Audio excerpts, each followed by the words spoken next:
Hai guys, kali ini kita akan membahas tentang lubang jarum. Kita sering mendengar ayat yang berkata, lebih mudah seekor unta masuk melalui lubang jarum daripada seorang kaya masuk dalam kerajaan Allah.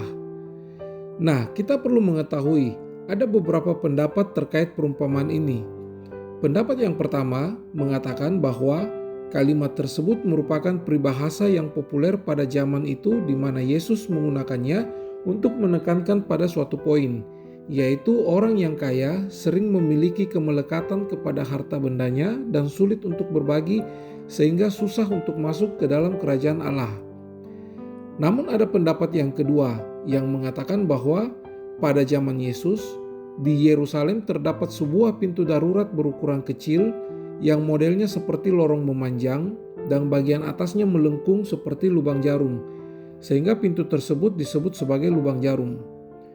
Pintu lubang jarum tersebut terlalu sempit dan rendah untuk dilalui oleh seekor unta dengan beban bawaan.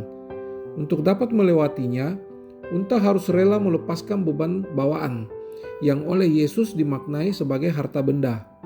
Berbeda dengan anak muda yang kaya dalam Markus 10 ayat 21-22, dia kecewa dan pergi ketika Yesus meminta untuk menjual harta bendanya dan membagikan kepada orang miskin.